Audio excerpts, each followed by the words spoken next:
à la présidence. Toi tu prends, tu dis que non, ça c'est, ce n'est que l'église. Quand j'ai adoré ici le Seigneur, touche ton voisin, dis voisin. Je suis venu ici vite. Je rentre chargé. Amen. Donc maintenant tu vois, Dieu laisse la pluie là pour qualifier certains, disqualifier certains. Amen. Amen. Amen. Je vous ai toujours enseigné et je vous ai dit que il y a des atmosphères. Si tu rates, même si tu me vois après, l'ange peut t'éliminer cette atmosphère. Les gens croient que non, il faut que je voie Daddy après. Ça ne dépend pas de moi. On comprend les principes et les lois spirituelles. C'est ça, vous méprisez les lois spirituelles. Je me tue à vous enseigner sur les règles et comment ça fonctionne. Mais certains sont têtus le fait. Bon, moi je vais voir Daddy après. Là, tu es venu l'année plus. Tu as raté l'atmosphère. Maintenant, je vais prier fatigué, je vais prier. Parce que l'atmosphère là était une atmosphère assez particulière. Donc ce soir, Jésus va te visiter. J'ai dit, même Satan ne peut pas empêcher que Jésus te visite.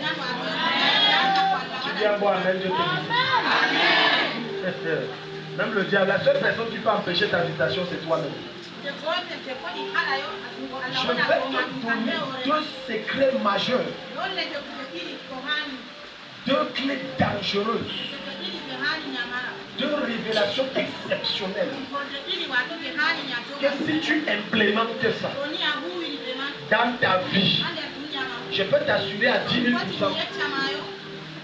ta vie ne sera plus jamais la même. Quelqu'un me dit amen. Je sais que certains vous a déjà parlé sur ça. On vous a déjà enseigné sur ça. Mais permets au Saint-Esprit ce soir de te donner certaines révélations pour provoquer et vivre de façon constante la bonne odeur de Dieu. Pendant 3 jours, c'était 3 jours manuels. Mais comme il y a les PPTGistes, les gens qui attendent que vendredi, ce n'est pas vendredi. Maintenant, ton ange était là mercredi, tu n'étais pas là. Jeudi, tu n'étais pas là. Maintenant, vendredi, tu m'as dit aussi que je suis pas là. Alléluia. Touche ton voisin. Regarde, quand tu dégages toujours une bonne odeur, ton humain est toujours bon. En réalité, le sourire et la joie que l'humeur que tu as est déterminée par l'odeur que tu portes. Oui. Quand ton odeur est constamment bonne, ton humeur est constamment bonne. Donc ce soir-ci, on va parler de deux choses, de deux facteurs, de deux révélations, de deux principes, de deux clés. Première chose, touche ton voisin, dis est-ce que tu es prêt? Touche-le, dis-lui est-ce que tu es prêt? On va entrer dans les profondeurs de la parole.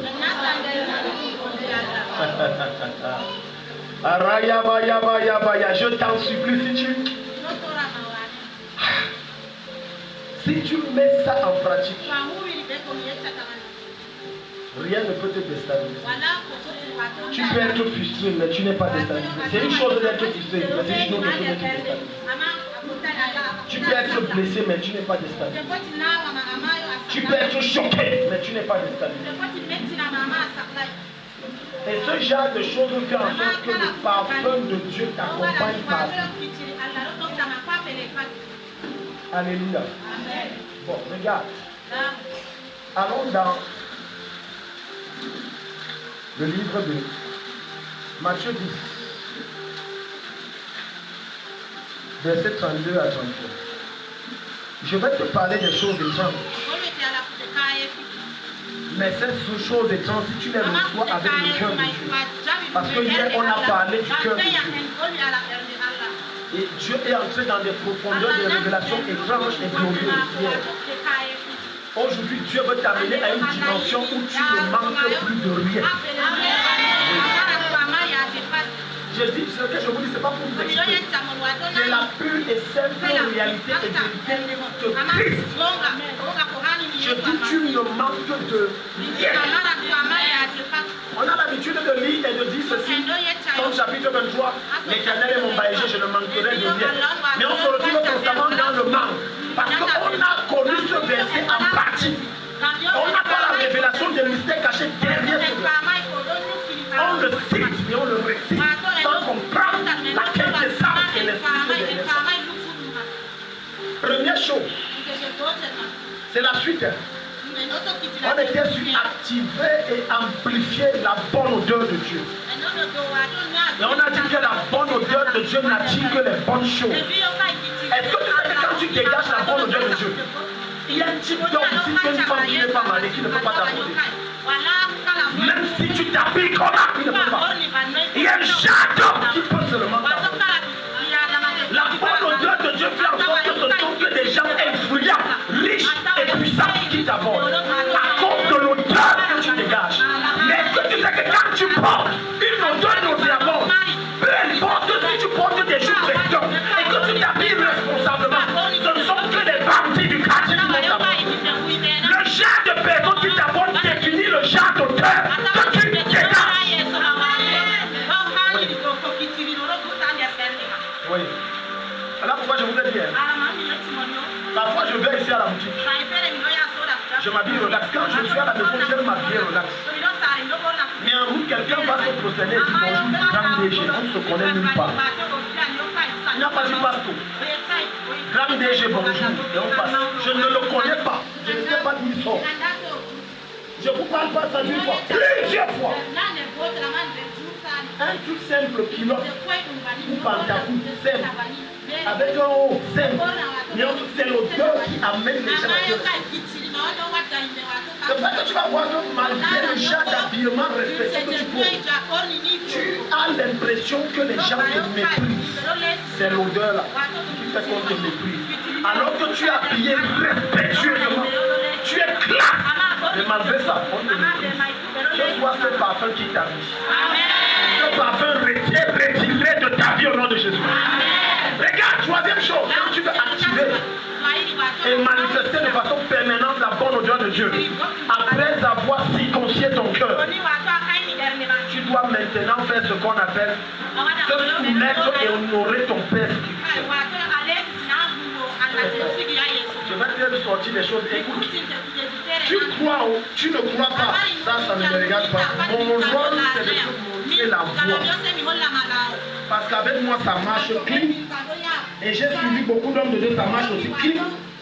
Donc si ça ne marche pas avec moi, c'est qu'il y a un problème.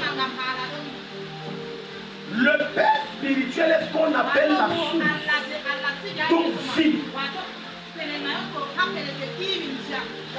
La personne que Dieu a mis devant toi pour que tu boives de l'eau vive.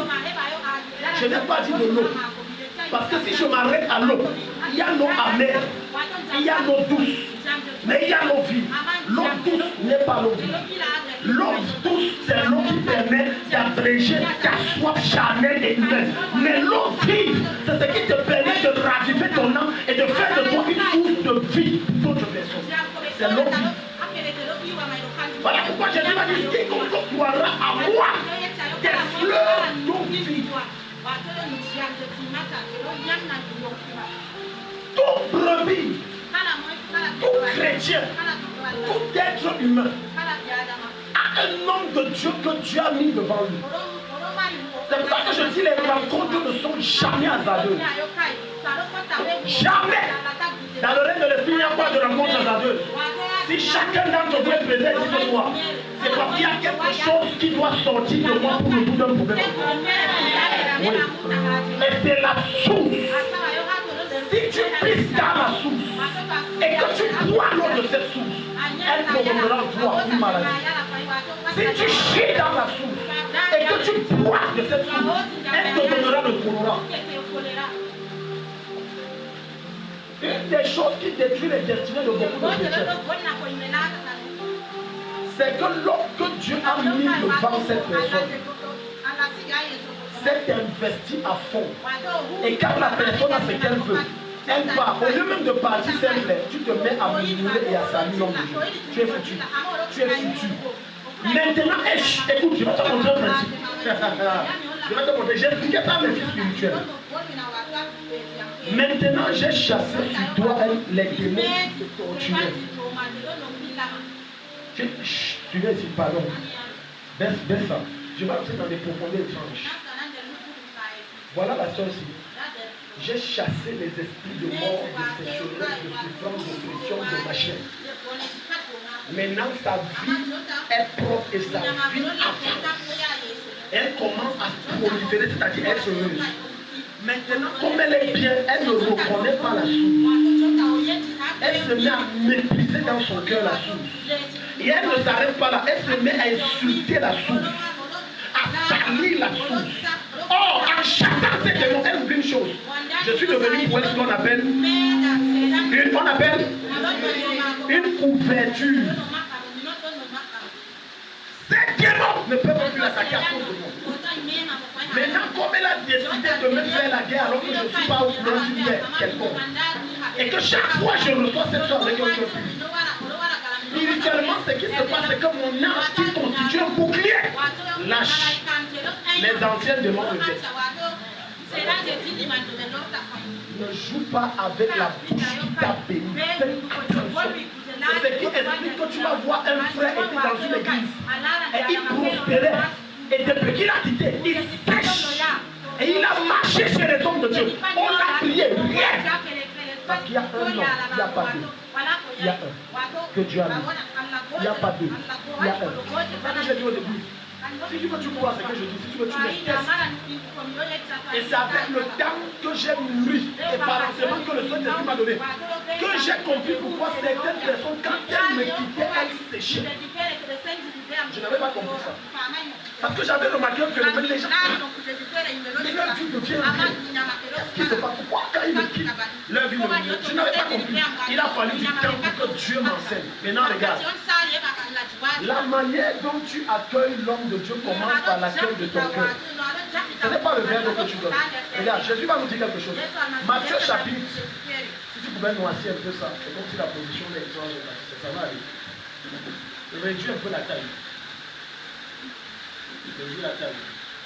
Matthieu 10, va à partir du verset 41. Réduis la taille. Tu n'as pas besoin d'aller dans le téléphone. Matthieu 10 à partir du verset 41. Je vais te montrer quelque chose. Parce que beaucoup de personnes regardent. Si maman vient chez moi et je l'accueille chez moi et que je sors les dents, je suis content de te voir. Je l'achète un jus, je lui sais à manger. Alors que dans mon cœur, ça m'énerve sa présence. Écoute-moi très bien. Écoute. Dieu n'agrée pas ça, c'est ce que tu viens de provoquer, c'est la colère de Dieu. Puis si c'est un homme de Dieu que l'huile de Dieu pousse sur sa tête, c'est la colère que tu viens de provoquer. Il veut bien ça. Parce que le Père spirituel porte en lui un parfum. Et c'est à cause du fait que tu le côtoies que tu peux dégager le même parfum. Et que le même parfum te fait jouir des mêmes grâces et des mêmes bénédictions qui sont sur sa vie. Certains d'entre vous ne savent pas que c'est parce qu'ils sont sous moi que beaucoup de choses vont aisément et qu'ils n'ont plus certaines batailles. Maintenant, je te mets au défi. Sors! Tu vas voir. Tu comprendras que tu étais sous Moïse. Maintenant, Pharaon t'attend. Je ne cherche à maintenir personne en prison. La chapelle ni moi ne sont des prisonniers. Je ne suis pas le gardien de prison. Je t'enseigne la parole. Je te présente. Regarde, on va aller doucement. Ne sois pas pressé. On va aller doucement. Matthieu 10, verset 41. S'il vous plaît, rapidement. J'ai beaucoup de choses. Quand vous perdez le temps comme ça. Voilà. Celui qui reçoit un prophète en qualité de recevra une récompense de prophète. Celui qui reçoit un juste en qualité de juste recevra une récompense de juste. Jésus vient de parler de deux catégories de bien-aimés. Il dit, si l'homme de Dieu entre dans ta maison et que tu lui donnes l'accueil d'un frère en Christ, Dieu ne va te donner qu'à toi la bénédiction liée à ce qu'il est un frère en Christ. On te suit. Un frère en Christ est différent d'un homme de Dieu. Nous sommes tous égaux en fraternité en Jésus. Mais nous ne sommes pas égaux en grâce et en onction. Ok. Durant les petites années que j'ai dans le ministère, j'ai vu des personnes que je perçois que c'est quel esprit qui l'attaque. Mais comme il joue au grand, et que lui aussi dit que j'ai aussi le Saint-Esprit, et que moi aussi j'ai la bouche pour prier, je le laisse d'abord se battre. Et je n'interviens que lorsqu'il dit que maintenant ça me dépasse, papa, viens. Parce que tu as tiré la leçon, tu montrais que moi aussi j'ai Jésus. Écoute, on n'est pas égaux en fraternité, on est égaux en fraternité, mais pas en grâce. Les grâces se dépassent, les onctions se dépassent. Ce n'est pas pour rien que Jésus a établi Pierre comme étant le leader de l'église. Ce n'est pas pour rien. Son onction suprême, on te dit, lui il passe, son ombre passe, les gens se lèvent, les morts ressuscitent. Ce n'est pas au hasard. Ce qui a tué la francophonie, c'est qu'il croit que le pasteur est son égal. Tuer la francophonie. Aller chez les anglophones, on ne trouve pas ça. Quand un anglophone voit le pasteur ou le prêtre, c'est comme s'il a vu Dieu lui-même. Mais viens voir le francophone, c'est pour ça que la francophonie a tous les problèmes du monde. Et que nous sommes en arrière comme les fesses. Comme on dit au Cameroun, like l'as. Comme les fesses en arrière. On voit que le pasteur est ton ami. Regarde, lorsque l'onction de Dieu coule sur la tête d'un enfant, qu'il soit petit, Dieu ne voit plus un enfant. Toi, tu vois un enfant, son onction l'a peut-être. Regarde, Nombre chapitre 12. Maintenant, tu vas voir Myriam, Aaron, qui sont les grands frères aînés de Moïse de très loin. De très loin. J'ai dit, Moïse était le Benjamin, le dernier, qu'on ne dépasse même de 20 pas. Mais ils ont cru que Dieu regarde le droit d'aînesse. Lorsque l'onction coule sur quelqu'un, le droit d'aînesse est en arrière. Le droit d'aînesse ne joue plus. Jésus te dit, si tu reçois ton Père spirituel en tant que Père spirituel, il y a des prières qu'il n'aura plus besoin de faire. Les portes s'ouvriront seules. Beaucoup ont honte de reconnaître le Père spirituel en vie. Très peu. Quand on est dans les 4 minutes, beaucoup vont dire papa. Quand on sort des 4 minutes, même pas il n'y a pas. Et tu veux que depuis tu te plains depuis on prie, ça ne marche pas, ça ne peut pas marcher. Parce que ce que moi, mes yeux charnels ne voient pas, l'onction voit. Est-ce que tu es ici? Je vous ai dit que j'ai une fille spirituelle qui travaille au ministère de la culture. La manière qu'elle m'a fait introduire pour prendre le job, on a cru que c'est une autorité seulement. Mais je suis une autorité. Elle a déjà vu, papa, viens, papa, envoie un jeune. Papa, viens. Regarde-vous, chop. Papa, viens, passe.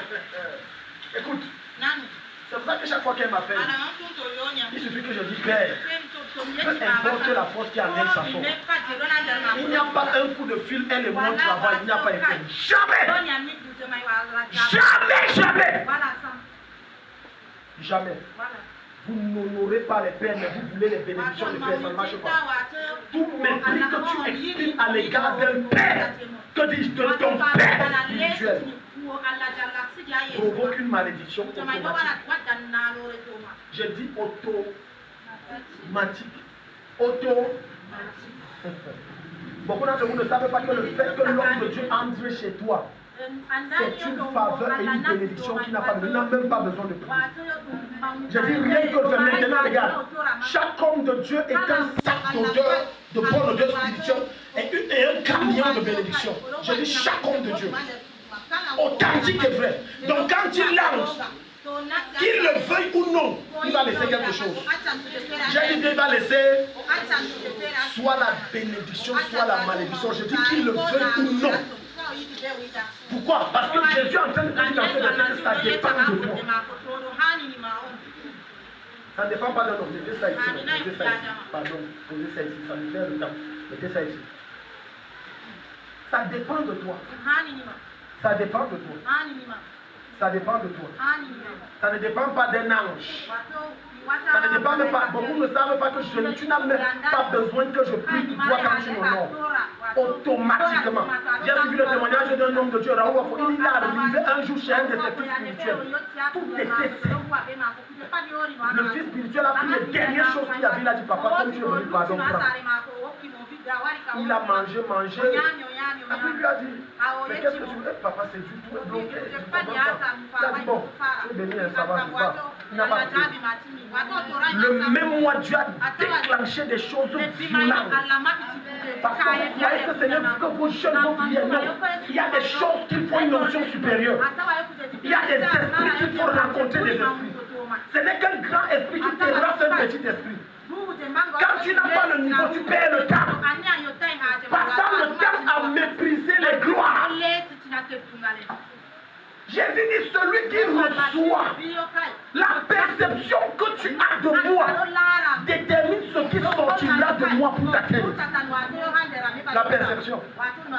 J'ai dit, il y a plein de gens ici que je sais que Dieu n'a pas exaucé. Quand il dit ça n'a pas marché, je sais qu'il ne m'aimait plus. Dieu m'a montré. C'est parce que vous voyez que moi, je ne parle pas beaucoup.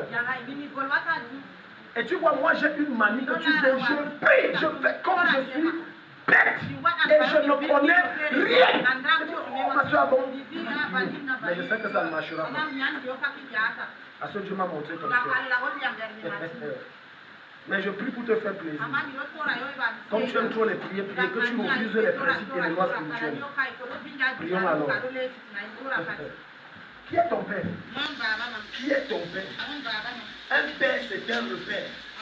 Un père, c'est une plateforme d'élévation et de gloire. Le rôle principal d'un père, c'est d'élever ceux qui sont derrière lui au-delà de ses limites. Ça veut dire qu'ils sont au-dessus de lui. Il les met haut. Je parle devant Jésus-Christ parce que je suis sur le terrain. Il n'y a aucun d'entre vous ici que j'aime des pensées impures. Si ce n'est de pouvoir être plus haut. Je parle devant le Seigneur. Je dis il n'y a aucun. J'aime tellement, Dieu est tellement rempli d'amour que je me soucie de tout le monde et je crie à Dieu pour tout le monde. Alléluia. Maintenant, il faut avoir le cœur lorsque tu es en train de prier et que Dieu te montre que l'autre te savait. Là, ça relève d'un esprit en haut. Tu vas te prier, Seigneur, Seigneur, Dieu te montre ce qu'il regarde. Regarde ce qu'il dit. Regarde ce qui parle derrière. Dis à ton voisin, tu es là. Tu peux fuir. Ne fuis pas. Est-ce que quelqu'un est béni ce matin, ce soir? Amen. Ça commence à venir. Continuons rapidement. Quelqu'un va nous dire la Bible. Quand je vois ça, ça m'énerve. L'une des choses que je suis très strict dans l'excellence. Quand je vois ça, on est là, ma chère. Quelqu'un nous ouvre rapidement la Bible dans le verset 32 à 33. Le verset 32 à 33. C'est dangereux lorsque quelqu'un qui t'a fait du bien, tu te mets à retourner ça contre lui. C'est très dangereux. Il y a des personnes qui sont venues dans cette église. Je les ai fait du bien. Prier jeûnant avec eux. Et le Seigneur a exaucé. Et Dieu les a établis. Et derrière, ils ont osé se lever contre moi. Et j'ai dit, moi je ne maudis pas les gens. Je laisse la charge là, mon onction. Mon onction va faire le reste. Quelque temps après, c'est la catastrophe à gauche, à droite, comme tu ne peux imaginer de ta vie. Parce qu'ils ne comprennent pas que je viens de, comme j'ai parlé comme ça, je viens de les vomir. J'ai dit aux anges et aux démons, ce n'est plus mon enfant. Faites comme vous voulez. Maintenant, les anciens démons reviennent, ça ne me regarde plus. Vous allez aller chercher un autre pasteur, ça ne me regarde. Voilà. Comment tu comprends ça? Comment tu comprends ça? J'ai dit, tous ceux qui se sont approchés de moi d'un cœur sincère, leur vie a changé. Je peux vous citer ici, même j'ai dit, je peux citer plein. Pourquoi? C'est l'odeur que j'ai. L'odeur là que je porte. Quand une femme passe assez de temps dans la cuisine avec le feu de bois, quand elle sort, elle sent quoi? Les femmes connaissent ça. Si tu es ici, ce n'est que les jeunes filles, comme il y a maintenant les gaz là, ils connaissent pas. Mais tous les mamans connaissent ça. Même lorsqu'une femme est dans la cuisine où il y a le gaz, elle coupe les oignons, coupe les tomates, les condiments, quand elles sont sans quoi. Les condiments, tout se mélange. Ce qui veut dire que quand tu es soumis à un père et que tu es constamment en connexion avec lui, quand tu sors, tu ne dégages que l'odeur de la présence de Dieu qui porte en lui. Tu ne dégages que la gloire de Dieu que tu portes en lui. Certains d'entre vous, certains démons vous ont fui. Vous croyez que c'est que tu as atteint un niveau supérieur. C'est faux. Rien à voir.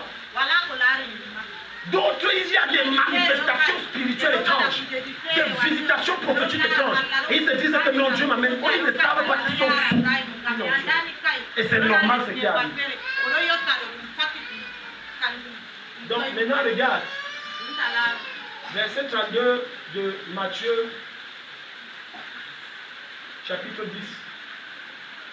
Verset 32 de Matthieu, chapitre 10. Remonte, 31. Regarde. Ne craignez donc point, vous valez plus que beaucoup de passerelles. Verset 32.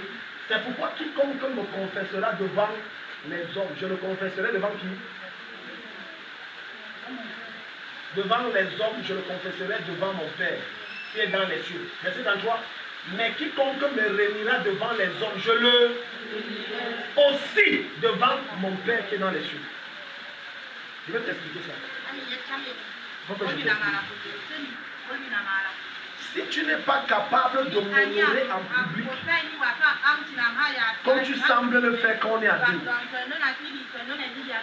quand j'entre dans le secret, je n'intercède pas pour toi. Tu n'es pas mon enfant. C'est ça que je dis. Jésus dit, je te vomis aussi. Propre et clair. Comme tu n'as pas le courage de dire que this is my father, Jésus dit, toi aussi, tu n'es pas mon fils. L'hypocrisie est finie. Amen aussi est fini. Mais c'est la vérité. Parce que plein sont hypocrites. Les hommes de Dieu, l'une des maladies dont souffrent les hommes de Dieu, de la part des chrétiens, c'est l'hypocrisie. Plein, on vit avec notre poignard derrière le dos. Et tu veux que Dieu me révèle ça, je continue à prier comment? Je ne prie plus. Je ne prie plus. Tu n'es pas capable de me défendre en public. On te raconte que je suis un magicien. Tu n'es pas capable de dire c'est faux. C'est homme, je le connais. Alors que Dieu l'a utilisé pour toi. Et tu dis que c'est vrai. Moi, nous, là, j'étais dans l'église, c'est le nom fils, c'est vrai. Et le jour où on est pas loin, on est à deux, tu dis non, c'est papa, je ne suis pas là pour voir, mais l'ange voit. Mon ange est là, il voit. Et tu veux que le parfum de bonne odeur, c'est-à-dire l'onction que je porte, agit en toi, ça va te bloquer. Il dit celui qui me réunit,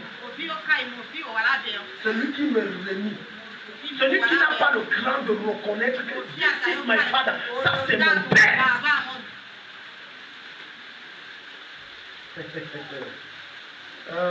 À part le cran, il dit que ça c'est mon père spirituel. Tu n'as pas le courage. Mais derrière, quand les démons t'oppressent, tu te mets à quatre pattes, papa, si tu ne me sauves pas, je suis mort. Donc quand les démons t'oppressent, tu reconnais que je suis ton père. Mais quand tu vas bien devant les gens dehors, tu ne reconnais pas que je suis ton père. Dis à ton voisin. Voisine. Ne sois pas hypocrite. Écoute, si tu sais que I am not your father, tu sais que je ne suis pas ton père, ne m'appelle pas papa ou daddy. Daddy veut dire papa. Appelle-moi pasteur. Ça ne me dérange pas. Mais le mot papa là, le mot papa là est... Il y a des batailles que je mène pour vous que personne d'entre vous ne sait et vous ne saurez jamais si je ne vous dis pas. Parfois je bagarre avec certains de vos esprits là, la nuit, de prendre ta vie. Maintenant ça se manifeste le matin, on est oppressé, j'ai mal au corps, alors qu'en réalité c'est ta vie qu'on voulait prendre. Une bataille, quelqu'un s'est levé là-bas, c'est ta vie qu'on voulait prendre. Mais je ne suis pas bavard pour vous dire que c'est ça la nuit, s'il y a un esprit, j'ai dit non, je reste tranquille. Quand tu arrives, je dis Seigneur, restaure et Dieu restaure. Mais je connais ce qui s'est passé. Je n'ai pas bête de mettre un homme qui porte une huile sur sa tête devant toi. Parce que c'est lui qui est censé te faire entrer dans ta terre. Mais tu as du mépris. Alors que c'est ta solution. Parce que certains d'entre vous s'attendent à des papas spirituels qui est vieux, un gros ventre. Et quand il marche, oui, bien aimé dans le Seigneur, il a une soixantaine. Je suis votre père ici. Il porte des lunettes et il a les cheveux blancs. Mais sauf que les principes de Dieu défient la loi et la logique humaine. Dieu prend un enfant, il met devant toi. Jésus était un enfant devant des pères. Il était leur père. Moïse était un bébé devant un peuple dont la moitié des hommes le dépassaient d'au moins 15 à 20 ans. Mais il était leur père. Et maintenant, ceux qui se sont dressés contre lui, Dieu a dit, Moïse,